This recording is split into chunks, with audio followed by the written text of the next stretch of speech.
maravilhosos que nos acompanham. Começa a partir de agora mais um episódio do nosso podcast Pode Brilhar. E eu trago hoje uma mulher realmente brilhante, advogada, veio direto de São Paulo para brilhar e para nos ensinar com a sua trajetória. Bem-vinda, Elzenir. Obrigada pelo convite, Lilian. Que prazer, que honra estar aqui com você, de verdade, participando desse podcast. Muita coisa boa eu vi através do seu trabalho, viu? Obrigada. Que legal, eu que agradeço pelo carinho. Imagina, é gratidão mesmo. Não tem nada melhor do que você ter o seu trabalho reconhecido, né? Verdade. O nosso trabalho, nossas ideias são como um bebezinho, né? Sim. Como o nosso filho. Eu brinco que eu tenho a minha filha e tenho a minha empresa, que é a minha filha do meio. Que nasceu primeiro a minha filha de sangue, depois a minha empresa, que é a minha filha também. E é assim o segmento, né? Você ter alguém que acredita e que impulsiona também o seu trabalho faz com que você queira mais, cada vez mais. É um gás, né, que te impulsiona. Com certeza. Que legal. E me conta quando você descobriu essa causa. Qual é a sua causa, para começar? Então, vamos lá, causa. Nós temos diversas, né? O meu segmento profissional, como você já disse, eu sou advogada, trabalho no segmento jurídico. E agora, se tratando de causa, que também está relacionada com a minha profissão, eu tenho uma filha com deficiência, ela tem síndrome de Williams. E através do diagnóstico dela, eu procurei me voltar ao realizar alguns trabalhos com pais de pessoas com deficiência. Porque como eu lido bastante com a legislação, no decorrer desses 20 anos, que é a idade da minha filha, o que eu percebi? Tem uma filha de 20 anos, gente, para tudo! Eu tenho uma filha de 20 anos. Ela que tem 4. A síndrome. Isso, e tem uma de 4 também. E nesse período eu percebi que pais de pessoas com deficiência são totalmente desamparados, não só no sentido legal, mas principalmente na questão emocional, que é o que muito destaca. Importante. Sim, né? Eu vejo que o seu trabalho, Lilian, destaca bastante essa questão emocional, não só das mulheres, mas do indivíduo, né? Sim. Então, essa é uma das minhas maiores causas que eu busco associar com o meu profissional. Nossa, que legal! Sim, é um trabalho voltado. O ano que vem eu estou para lançar uma obra, um livro, né? Que seja um manual prático de legislação, de assistências voltadas para os pais, cuidadores, que é o que não tem. E sabe uma coisa que é muito curioso?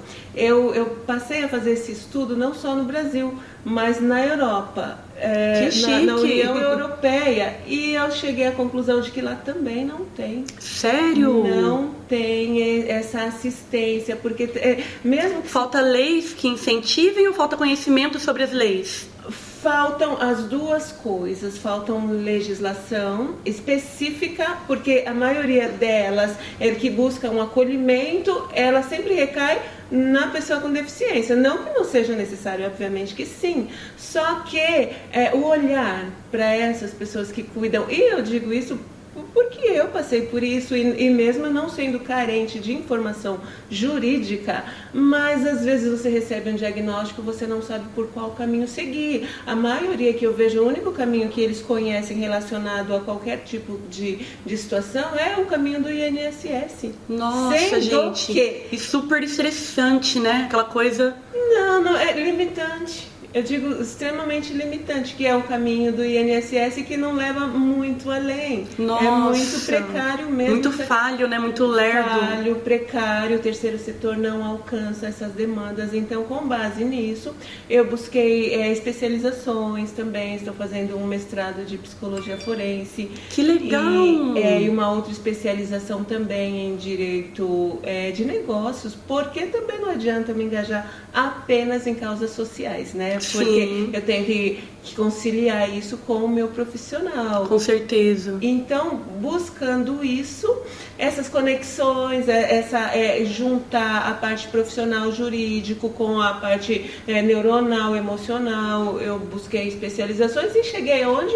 Cheguei até você. Olha, gente, que legal! Através das minhas pesquisas, eu cheguei até o Instituto Lilian Bonfim, que eu vejo que você trabalha com mulheres com todos os perfis. Aí eu olhava e falei, gente, que pessoa interessante, que pessoa que estimula, porque assim, quando a minha visão para esses pais não é somente na questão legal, e sim, principalmente emocional, porque a maioria deles estão esquecidos. Nossa. Eles deixam de existir, literalmente, Lilian, literalmente. Cuidam do próximo, esquecem de cuidar de si mesmo. Esquecem de estar bem também para oferecer o melhor. Exatamente. Né? E mais, eu em conversa com eles, me voltando para o que é a sua proposta de empreendedorismo, conversando com muitos deles, eles nem sabem o que na verdade é o empreendedorismo. Então, eles acabam associando o empreendedorismo com a criação de um negócio, uma empresa. E não é, a própria palavra. Muita gente acha que é vender, eu vou comprar isso aqui, vou vender, empreender. Vou vender, vou montar o meu próprio negócio. Não é, empreender é você passar por realizar algo que seja difícil. Sim, que seja é uma causa, literalmente, é uma causa, né? Desafiadora. Então, o que eu tenho buscado neles e o propósito de eu estar aqui fazendo também essa conexão com você, esse network com você, eu busco elas, envio para você, porque eu sei que você vai conseguir dar um outro norte que não seja somente direitos sociais. Sim, questões pessoais, né? Que legal, gente. Deixa você falar um pouco. Tá? Imagina, a estrela é você. Tá aqui pra brilhar, pode brilhar. É porque assim, esse é um trabalho que eu tenho amado. E dá pra ver no olho, tá brilhando. Sim, brilha porque você abordou de uma forma bem interessante, que você perguntou a causa, né? Você não me perguntou os projetos. Então, isso realmente, existe diferença entre você ter projeto e você ter causa. Então, quando você tem uma causa, você coloca a sua vida, o seu coração, o seu empenho, e as coisas, elas acontecem. Elas fluem, né? Elas fluem, mesmo que, e assim, não precisa ter pressa, porque eu sei que eu vou alcançar os meus propósitos. Um passo de cada vez, né? A gente chega lá. Um passo de cada vez, fazendo as conexões certas, da maneira certa. Suportando o processo, né? Exatamente, suportando o processo. Porque eu falando dessa forma parece que é algo assim mágico, que amanhã eu vou lá, criei o livro, tá tudo certo, peguei na mãozinha das mulheres, mas não é. Exige uma busca de conhecimento, existe também um meio de você conseguir alcançar essas pessoas, que aí é que também é algo que você sempre fala, que é a respeito do marketing emocional. Que você participou do workshop? Eu não participei do workshop, não cheguei a participar desse, mas legal. Terão outros. Dos outros, sim, mas essa proposta aí também do marketing emocional, que eu preciso disso. Eu não preciso só da carteira da OAB e do conhecimento da lei, eu preciso ter uma possibilidade de acesso a essas pessoas. Sim. E não vai ser através de um código civil e muito menos de um código penal. E sim, tem que ter a mente aberta, a visão aberta, né? Com certeza, tem que ter a visão aberta mesmo, para que eu consiga achar caminhos que possam alcançar, porque nem todo mundo você consegue alcançar da mesma forma. Verdade. Né? E não se trata só de resiliência, se trata também de empatia. E assim, tem uma neuropsicóloga amiga minha, e ela falou algo sobre empatia muito interessante, que nem sempre a empatia é possível, porque assim, tem situações que você não vai conseguir, mesmo que você queira, você não vai conseguir se colocar no lugar do outro.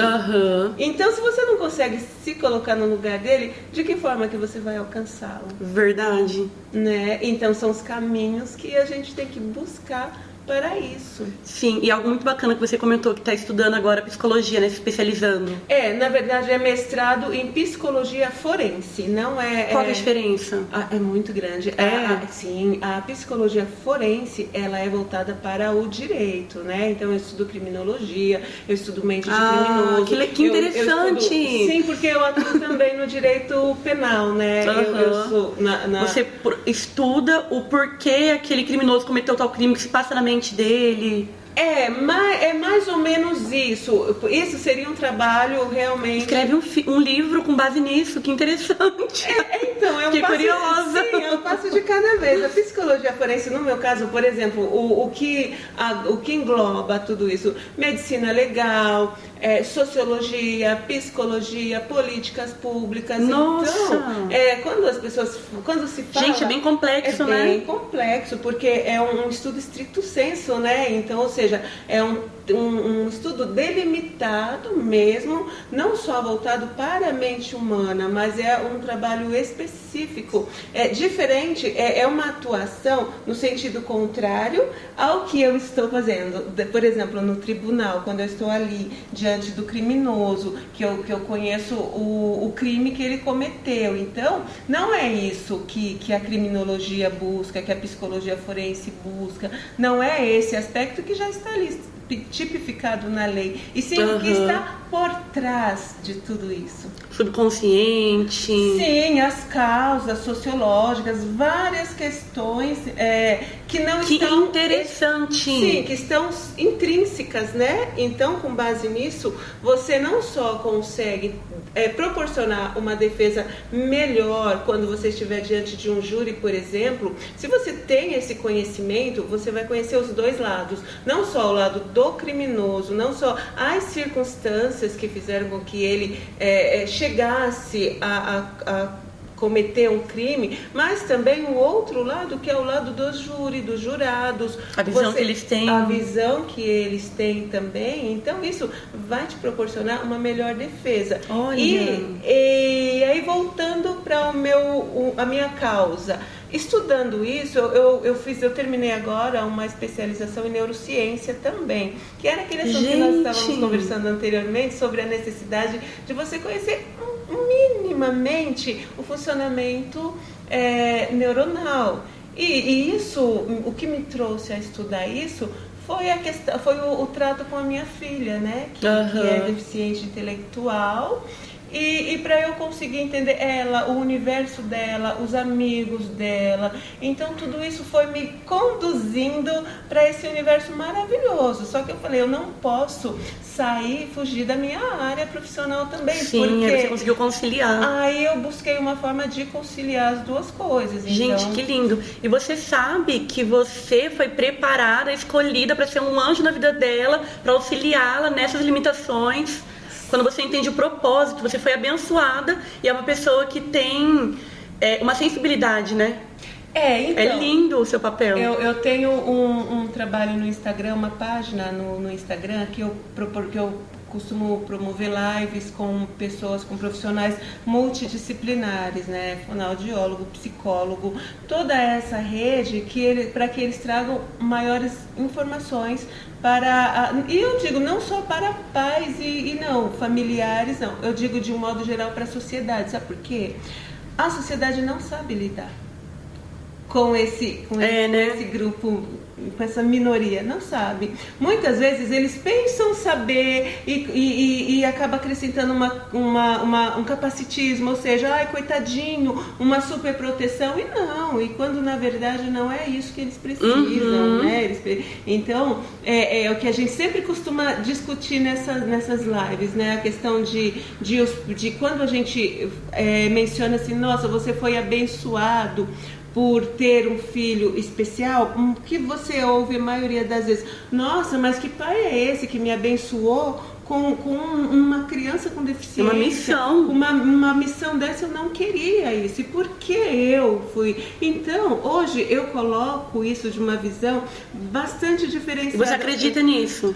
Eu não coloco de uma forma espiritualizada mais essa questão. Eu coloco, sabe de que forma, Maria? Assim, você é uma pessoa, eu, por exemplo, era uma pessoa normal. As circunstâncias que me trouxeram a Mila, que é o nome da minha filha, o momento em que eu soube que ela era uma pessoa com deficiência, foi uma fase bastante difícil, que eu tive que fazer o quê? Eu tive que me colocar em pé, engolir o choro e falar, ok, a Mila está aqui, então o que eu vou fazer? Eu vou buscar a melhor qualidade de vida para ela, eu vou buscar os melhores estímulos para que ela tenha uma vida adulta o máximo possível satisfatória. E não só isso, e que eu consiga crescer com isso também, né? Com isso. Aí você chegou no ponto. Sim. Crescimento. Então hoje eu não coloco como assim. Ela te transformou, né? Sim, você não foi abençoada com isso. Mas isso te abençoou. Isso, exatamente. Muitos perguntam, nossa, por que a sua página chama Pais Privilegiados? Porque o privilégio está justamente nisso, não de você ter aquela missão, e sim de você, com aquela missão, conseguir fazer algo novo, se ressignificar com tudo isso. Então é essa visão que eu costumo... Um aprendizado gigantesco, um aprendizado gigantesco, de não tirar a síndrome do coitadismo. Ai, não, oh Deus, oh porque eu, oh o que fazer, de maneira nenhuma, ok, eu tenho isso, então eu vou criar coragem. É tudo questão de mente, né? Mente, exatamente, mas não é algo da noite pro dia. É uma construção. É uma construção. Nossa, eu imagino. É uma construção diária. E existe muito preconceito também, né? Eu ouvi falar que até na escola, professores... Sim, o tempo todo. Eu escrevi um livro em coautoria com mais 13 mães de pessoas com deficiência pelo Instituto Mães Brasil, que o Instituto Mães Brasil ele cuida de mães também desamparadas em situação de miserabilidade, de desamparo. Nossa. Então esse instituto ele busca isso. Então nós escrevemos esse livro, né, contando a história dos nossos filhos especiais, nossos filhos com deficiência. E é revertido o valor da venda, né, desses livros para o trato com essas mães, né, mães e pais, né. Então, olha só que interessante, eu conto inclusive como foi, qual foi o meu maior sofrimento e até hoje, é justamente a questão do preconceito. Sim. Quando eu falo que a sociedade não está preparada para lidar com uma pessoa com deficiência, não é mentira. Como funciona a deficiência? Olha, a deficiência, ela é uma limitação, né? Então, você vê que a legislação hoje não tem mais aqueles os subtipos, pessoa com pessoa especial, criança especial, não, é pessoa com deficiência, seja ela deficiência intelectual ou seja ela uma limitação física, mas a deficiência nada mais é do que uma limitação. Sim. Né? Então, até uma pessoa com paralisia... É a falta de funcionalidade de alguma... De alguma parte ou do seu corpo ou do seu intelecto. A minha filha, por exemplo, ela não tem nenhum problema com mobilidade, sim, a deficiência dela. Como funciona a síndrome dela? Intelectual. A síndrome dela é uma das síndromes raras, né? Então ela não é muito conhecida. Existem mais de 6.000 síndromes. Então, para você ter uma ideia, eu cheguei a um fechamento diagnóstico da Mila há pouquíssimo tempo. Sério? Sério, há pouco tempo. Foram tratamentos médicos, exames todos. Nossa. Testes neuropsicológicos, acompanhamentos de fono, psicóloga, neuropsicóloga. Mas, assim, eu não conseguia alcançar um diagnóstico. O que vocês começaram a perceber? A mobilidade dela reduzida. Ela andou com 1 ano e 8 meses só. As características físicas dela, elas são bem discretas, mas para síndrome, ela tem, quem pesquisar procura rosto de fadinha, é o olhinho menorzinho, só que assim, como tem muitas síndromes semelhantes, às vezes elas se assemelham, não só pelas características físicas, mas principalmente pelos comportamentos, pelas limitações, o intelecto, né? Então, se você for ver, são muitas comorbidades, muitas tipologias, e o que se vê ali, você olhando, você fala, nossa, mas aquela pessoa que tem outra síndrome, ela tem as mesmas características. Então, para você, o exame que ele vai detectar, aonde foi a falha? No caso da Mila, foi no cromossomo 7. Mas, por exemplo, quem tem síndrome de Down é outro cromossomo, tem outros que é o X, outro é o Y. Nossa, então, gente, complexidade, né? É muito complexo. Aí me perguntam, nossa, mas como você da área do direito, da área jurídica, foi se embrenhar nesse universo da saúde? Mas é porque esse universo é o meu mundo. Sim. Então não tem como eu fechar os olhos e fazer com que ele não exista. Obviamente tem pessoas que vivem e lidam muito bem de outra forma, sem a necessidade desse conhecimento. Mas o porquê que eu fui buscar isso? Não só para o trato com a Mila, porque é uma coisa também, todos os conhecimentos que se adquire, você nunca consegue aplicar na sua casa. Seja ele qual for. Por que será, né? Pois é, não consegue. Então, nada disso que eu estudei, que eu busquei, que eu me interessei, eu consigo aplicar na Mila de maneira nenhuma. Nossa! Mas eu consegui trazer isso de uma outra forma, dar uma vida para um projeto voltado. Não conseguiu aplicar, mas conseguiu ajudar outras pessoas, né? Sim, a visão é essa, ajudar outras pessoas. E eu, de verdade, eu não me... Vamos lançar Mães Brilhantes? Olha eu. Sim, eu tô dentro. Que legal, Conte comigo, gente. super apoio tudo que for voltado para... E eu não digo somente para mães e pais, pessoas responsáveis por outras com deficiência, mas a todas aquelas pessoas que têm as crenças limitantes. Eu vi o seu podcast anterior, você perguntando para a sua entrevistada o que a limitava, né? Então, eu vejo que às vezes o que limita, a maioria das vezes o que limita uma pessoa é a falta de ousadia. Na visão do empreendedorismo, ter um foco, ter um sonho, ter uma busca, seja ela qual for, não necessariamente, pode ser que seja financeiro, ok, então foque, se prepare, busque conhecimento sobre aquilo. Ai, mas eu não gosto de estudar. Nem tudo você precisa. Eu gosto de estudar, eu preciso de formações acadêmicas para dar seguimento, mas as outras mulheres não precisam disso, elas vão dentro do segmento delas. E outra coisa, não preciso gostar. Tem coisa que é disciplina, eu tenho que fazer. Eu preciso sacrificar hoje para colher amanhã, né? No pain, no gain. Sem dor, você não tem ganho. Então, Sim. realmente, empenho, né? Com Esforço, certeza. sacrifício. Então, para finalizar, olhando para a mulher que nos acompanha, qual a dica que você deixa para pessoas que perderam a esperança, perderam esse brilho? Seja dona da sua história. Acredite, deixa de lado a crença limitante. Eu sofri, eu não posso, eu não consigo. Claro que você consegue, mas para você conseguir, você tem que saber também qual é o seu querer, né? Qual Verdade. é de fato o seu querer? Não adianta, O que te move, né? O que te move, o que te motiva? E aí eu volto na primeira pergunta da Lilian, né? Qual é a sua causa? E vai nela, vai embora. É isso. É isso, gente, que lindo. E como ela isso. disse também, não se vitimize. Você não é vítima das situações, você é protagonista. Reaja. Obrigada, Elzenir, que prazer. Eu agradeço muito essa oportunidade de estar aqui com você. Viu? Imagina, e a gente vai marcar a parte 2 desse bate-papo que eu adorei. Ai, que bom. Bye. Tchau.